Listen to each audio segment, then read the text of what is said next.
Hello అండి. Welcome back to ఊహల పల్లకి. ఇవాళ మనం వినబోయే స్టోరీ డాక్టర్ బొమ్మదేవర నాగకుమారి రచించిన 'హృదయం ఎక్కడున్నది'. కథలోకెళ్తే దేవకన్యలాగా మెరిసిపోతూ ఉన్న ఆమె సోఫాలో కూర్చొని ఉంది. అతను కూడా ఆమె ఉన్న ఆ గదిలోకి వచ్చాడు. అతని చేతిలో అందమైన గుండ్రటి కుండీ ఉంది. అందులో గులాబీ మొక్క ఆకులు తొడగడం మర్చిపోయి నేరుగా పూలు పూసిందా అన్నట్టు ఆ మొక్క నిండా చిన్న చిన్న ఎర్ర గులాబీ పూలు విరగబూశాయి. దూరాన్నుంచి చూస్తే చక్కటి కళాభిరుచి ఉన్న ఏ ఫ్లోరిస్టో సహసిద్ధంగా ప్రకృతికి దగ్గరగా ఉండాలని ఎంతో ఓపికగా, కళాత్మకంగా ఈ పుష్పగుచ్ఛాన్ని తయారు చేశాడా అని అనిపిస్తుంది. కానీ సృష్టికర్తను మించిన ఫ్లోరిస్ట్ ఎక్కడుంటాడు? అతని చేతిలో ఆ గులాబీ పూల మొక్కని చూడగానే ఆమె ముఖంలో అంతకన్నా రెట్టింపు గులాబీలు విరగబూశాయి. ఆమెనే చూస్తూ కుడి మోకాలి మీద కూర్చున్నాడు. తన పాదాల దగ్గర కూర్చున్న అతన్ని చూసి ఆమె కంగారు పడింది. ఏయ్ విష్ణు, ఏమిటిది? అడుగుతూ పాదాల్ని వెనక్కి జరుపుకుంది. అతనేమీ మాట్లాడలేదు. అలానే చిరునవ్వుతో చేతిలో పూల మొక్కతో ఆమె కళ్ళల్లోకి చూశాడు. ఆమె గుండె వేగంగా కొట్టుకుంది. ఇప్పుడు విష్ణు ఏం చెప్పబోతున్నాడు? అతను ఆ పూల మొక్కని ఆమె చేతికి అందించి, నన్ను పెళ్లి చేసుకుంటావా యశస్వి? అని అడిగాడు ప్రేమగా, ఆర్తిగా. ఊహించని ఆ ప్రపోజల్కి ఆమె నోట మాట రాలేదు. ఆ పూల మొక్కని తీసుకుని ఎడమ చేత్తో తన గుండెకు హత్తుకుంది. కుడి చేత్తో అతని జుత్తు నిమిరింది. మొత్తం ప్రపంచంలో ఎంతమంది అమ్మాయిలకు ఇంత అందమైన పెళ్లి ప్రపోజల్ లభించి ఉంటుంది? అతనింకా పైకి లేవలేదు. ఆమె చేతికిచ్చింది పూల మొక్క కాదు, తన మనసు, తన జీవితం. తన జీవితానికి సంబంధించిన అతి ముఖ్యమైన నిర్ణయాన్ని ఆమె చెప్పబోతోంది అన్నట్టుగా ఊపిరి బిగబట్టి రెప్ప వేయకుండా అలానే ఆమెనే చూడసాగాడు. విష్ణు, వచ్చి ఇటు కూర్చో, సోఫాలో తన పక్కన చోటు చూపిస్తూ చెప్పిందామె. అతను తల అడ్డంగా ఊపాడు. నాకు సమాధానం కావాలి అడిగాడు. ఆమెకు అర్థమైపోయింది అతను ఎందుకలా కూర్చున్నాడో, ఎప్పుడూ లేనిది పెళ్లి విషయంలో ఎందుకింత పట్టుదలగా ఉన్నాడో. ఇంత సడన్ గా, ఇంత అర్జెంటుగా ఏమిటి ఈ కొత్త ప్రపోజల్? అడిగింది. యశస్వి, నాకు నువ్వు కావాలి ఆర్తిగా చెప్పాడు. విష్ణు, నేను నీదాన్నే కదా విష్ణు? మార్దవంగా అడిగింది. ఏమో, నాకు అనుమానంగా ఉంది. జీవితంలోకి కొత్త కొత్త వ్యక్తులొస్తున్నారు కదా, అందుకే అదోలా చూస్తూ చెప్పాడతను. అతను ఎవరిని ఉద్దేశించి అలా మాట్లాడుతున్నాడో ఆమెకు అర్థమైంది.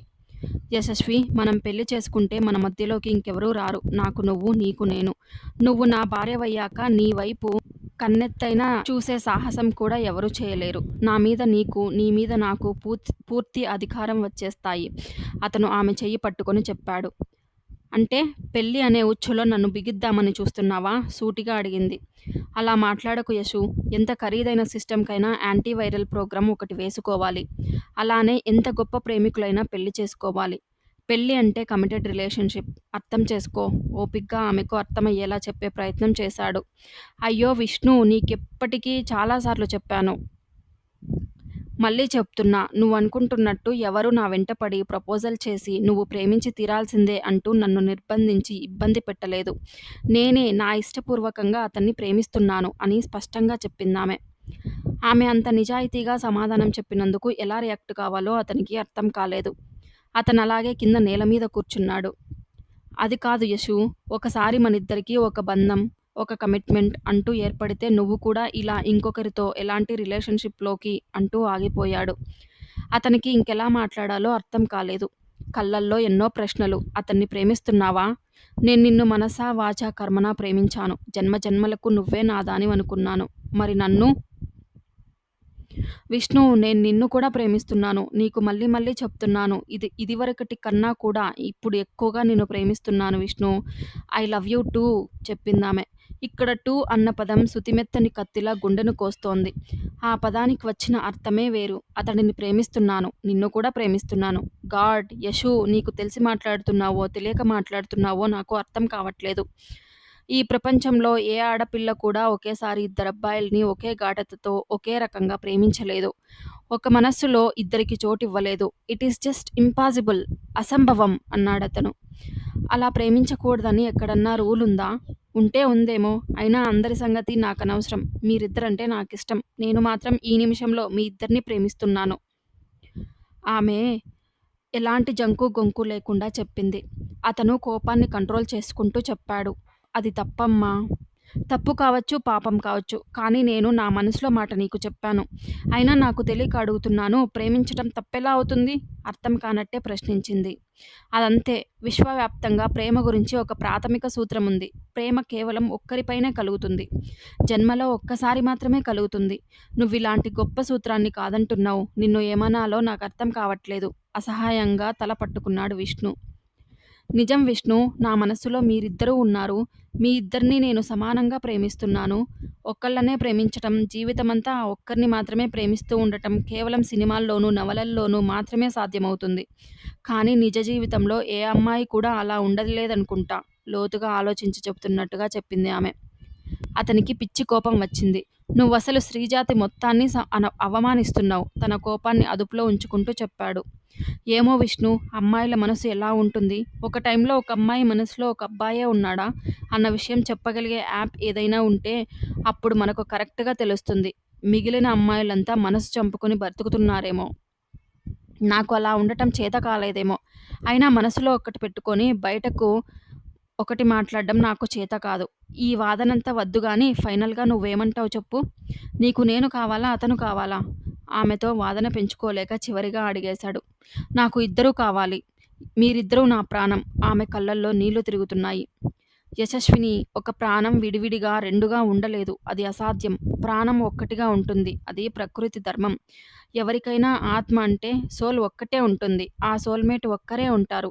అది నువ్వు ఒప్పుకొని తీరాలి. అతని మనస్సులో సముద్రాలే ఎగిసిపడుతున్నాయి. అయినా బయటపడట్లేదు. ఆమె బదులు చెప్పలేదు. అలా చూస్తూ ఉండిపోయింది. విష్ణు, ఇదంతా నీ వల్లే. ప్రేమంటే ఏమిటో నాకు తెలిసింది నీ వల్లే. నువ్వు రాకముందు నా జీవితంలో ప్రేమకు చోటెక్కడిది? నిన్ను చూసి, నువ్వు నన్ను ప్రేమించటం చూసి నేను నీతో ప్రేమలో పడ్డాను. నిన్ను చూసి నీ దగ్గర నుంచి నేను ప్రేమించటం నేర్చుకున్నాను. ఈ రోజున ప్రేమించటం తప్పంటున్నావు. ఎలా నీతో? సూర్యకిరణాల్లోని వెలుతుర్ని, వెన్నెల జల్లులోని వెచ్చదనాన్ని, హరివిల్లులోని అద్భుతాన్ని కలగలిపితే నువ్వు. దేవుడు ఎంతటి కరుణామయుడు, దయార్ద్ర హృదయుడు, గొప్ప భావుకుడు కాకపోతే నా కోసం నన్ను సృష్టించి ఉంటాడు. తను సృష్టించిన ప్రాణకోటిని మొత్తం దేవుడు గాఢంగా ప్రేమిస్తాడట. ఇంత దేవుడైతే మాత్రం నాకంటే ఎక్కువగా నిన్ను ప్రేమించగలడా? ప్రియతమా, ప్రతి జన్మలోనూ నేను నీతో ప్రేమలో పడుతూనే ఉన్నాను.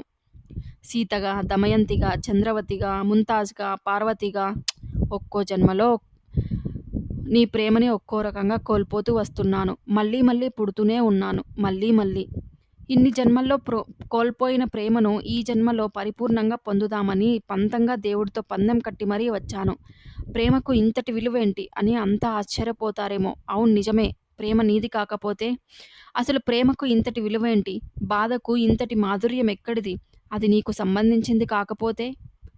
ప్రేమన్నది అగోచరమైన అనుభూతులమయం. నువ్వు లేకపోవడం అంటే నాకు నేను లేకపోవటమే కదా! నిన్ను వెతుక్కోనా? నీలో నేనై నన్ను వెతుక్కోనా ప్రియా? పసిపిల్లలు ఆరని పురుగుల్ని భద్రంగా దాచుకున్నట్టు, పండితులు పవిత్ర గ్రంథాల్ని కూడబెట్టినట్లు నేను నీ జ్ఞాపకాల్ని మెత్తటి మఖమల్ వస్త్రంలో చుట్టి బంగారు కలశంలో దాచుకున్నాను. తన ఒరిజినల్ సర్టిఫికెట్లని జిప్ ఫైల్‌లో సర్దుకుంటున్న యశస్వి వాకిట్లో కారు ఆగిన శబ్దం వినిపించటంతో అమ్మా, నాన్నగారు వచ్చేశారు చెప్పింది. ప్లేట్లు సర్దేయ్, భోజనం చేద్దాం పద్మావతి చెప్పింది. ఓకే అంటూ భోజనాల బల్ల మీద నానమ్మకి, తల్లికి, తండ్రికి, తనకు 4 ప్లేట్లు పెట్టింది. ఆ బల్ల దగ్గర ఎవరి స్థానాల్లో వాళ్ళు కూర్చుంటారు. లోపలికి వస్తోన్న శ్రీధర్‌ని చూడగానే ఆమెకి ఒక చిలిపి ఆలోచన వచ్చింది. రేపట్నుంచి ఈ సీట్లో ఎవరు కూర్చుంటారు నాన్నగారు? తన కుర్చీ చూపించి అడిగింది. ఒక్కసారిగా తల్లిదండ్రులిద్దరూ గతుక్కుమన్నారు. ఆ వెలితి తలుచుకొని నానమ్మ కళ్ళల్లో నీళ్లు తిరిగాయి. అందరికన్నా ముందుగా శ్రీధర్ తేరుకొని కమాన్, ఆ ప్లేస్ ఎప్పుడూ నీదే యశూ అంటూ నవ్వాడు. ఓకే, నా ప్లేస్లో నా టెడ్డీబేర్ బొమ్మని కూర్చోబెడతాను అంది. పద్మావతిలోని తల్లి హృదయం ఆర్ద్రమైంది. ఇంకా తన ఒక్కగానొక్క కూతురు ఇంకా బొమ్మలతో ఆడుకునే చిన్నపిల్లల్లానే కనిపించింది. టాపిక్ మార్చడానికి అడిగాడాయన. రైల్వే వారికి నీ బైక్ హ్యాండోవర్ చేశావా? తనే స్వయంగా బైక్ మీద వెళ్ళి ఆ బైక్‌ని ట్రాన్స్‌పోర్ట్ విభాగంలో అప్పజెప్పి డబ్బు కట్టి రసీదు తీసుకొని వచ్చింది. చేశాను నాన్నగారు. చెప్పింది. గుడ్. భోంచేద్దాం రండి. ఆయన చేతులు కడుక్కొని వచ్చాడు. అందరూ భోజనాల బల్ల చుట్టూరా కూర్చున్నారు. ఇంకొంచెం కూర వేసుకో. మళ్ళీ ఎప్పటికో ఇంటి భోజనం మన కూరలు. ఆ కర్ణాటక వెళ్తున్నావు. అక్కడంతా బెసిబెల్లెబాత, మరమరాలతో చేసే ఉగ్గాని, అటుకులతో చేసే పోహ. My God! అవన్నీ ఎలా తింటావో, ఎలా ఉంటావో, ఇంకా ఎంత చిక్కిపోతావో పద్మావతి బెంగగా అంది. రోమ్‌లో ఉన్నప్పుడు రోమన్‌లా ఉండమన్నారు. కర్ణాటకలో ఉన్నప్పుడు తెలుగమ్మాయి అయినా కన్నడ అమ్మాయిలా ఉండమని అమ్మకి ఎవరూ చెప్పలేదా నాన్నగారు? అంటూ తండ్రి వైపు తిరిగింది. పద్మావతి రేపటినుంచి భోజనాల బల్ల దగ్గర ఈ సందడి, కోలాహలం ఉండవు అని తలుచుకుంటేనే వాళ్ళందరికీ గుబులుగా ఉంది. రెక్కలు వచ్చిన పక్షులు ఎగరటం సహజమే. ఇంకా తన వయసు అమ్మాయిలంతా అమెరికా, ఆస్ట్రేలియా, ఇంగ్లాండ్ అంటూ విదేశాలకు కూడా రివ్వున ఎగిరిపోతున్నారు. తను వెళ్తున్నది బెంగుళూరే కదా! సర్ది చెప్పుకున్నారు. క్యాంపస్ ప్లేస్మెంట్స్‌లో యశస్వినికి ఒక పెద్ద బహుళజాతి సంస్థలో ఉద్యోగం వచ్చింది. బెంగుళూరులో 6 నెలల పాటు ట్రైనింగ్ ఉంటుంది. ఈరోజే బెంగుళూరు ప్రయాణం. అందుకే ఇంత హడావిడి. తను బెంగుళూరు వెళ్లాల్సిన తేదీ నిర్ణయమైనప్పటి నుంచి ఇంట్లో అందరూ అదో విధంగా ఉంటున్నారన్న సంగతి ఆమెకు అర్థమైంది. భోజనాలు పూర్తయి బయటకు వచ్చాక నానమ్మ వైపు పరిశీలనగా చూసింది. ఆవిడ దుఃఖాన్ని బలవంతంగా ఆపుకుంటున్నట్టుగా ఉంది. ఆవిడ దగ్గరకు వెళ్ళి, నానమ్మ, నేను బెంగుళూరు వెళ్ళిపోతే నువ్వు బెంగ పెట్టుకుంటావు కదా! బెంగెందుకు? నిన్ను చూస్తుంటే నాకు గర్వంగా ఉంది. నిన్న మొన్న పుట్టిన నా చిట్టి మనవరాలు అప్పుడే ఉద్యోగం చేయడానికి వెళ్తుంది. నీకు తెలుసా? మీ తాతగారికి పెళ్లినాటికి ఉద్యోగమే లేదు. మీ నాన్న కూడా నీలాగే ఇంజినీరింగ్ చదువుకున్నా కూడా మళ్ళా ఓ 4 ఏళ్లు ఇంట్లోనే కూర్చొని కాలేజీకి వెళ్లి చదువుకున్నప్పటి కంటే ఇంకా గట్టిగా చదివేసుకుని పొద్దస్తమాను పరీక్షలు రాసి ఉద్యోగం తెచ్చుకున్నాడు. అందుకే వాడికి ఉద్యోగం వచ్చేదాకా నేను పెళ్లి చేయలేదు. నువ్వు బంగారు తల్లివి. నువ్వు ఇంకా కాలేజీలో చదువుకుంటుండగానే నీకు ఉద్యోగం వచ్చేసింది. ఎంతైనా నువ్వు నా మనవరాలివి గొప్పగా చెప్పింది. కానీ ఆవిడ గొంతు దుఃఖభారంతో కాబోలు కొద్దిగా వణుకుతోంది. యశస్వి నవ్వేసి మళ్ళీ ఒకసారి చెక్ లిస్ట్ తీసుకొని సర్దుకున్న సామాన్లన్నీ సరిచూసుకుంది. ఇటు తల్లి, తండ్రి, నానమ్మ అందరూ కలిసి ఎవరికి తోచిన వస్తువులు వారు ప్యాక్ చేస్తున్నారు. యశస్వి మళ్ళీ నానమ్మ వైపు చూసింది. ఆవిడ జాగ్రత్తగా చేతిలో ఉన్న ప్లాస్టిక్ డబ్బాలోకి కారప్పొడిని నింపుతోంది. కదిలిస్తే ఎమోషనల్ అయ్యిపోయేలా ఉంది. అమ్మా, నాన్న ఇద్దరూ ఉద్యోగాలకు వెళ్తే నానమ్మ తనని చిన్నప్పట్నుంచి రాకుమారిని చేసి ఎన్నెన్నో కథలు చెప్తూ పెంచింది.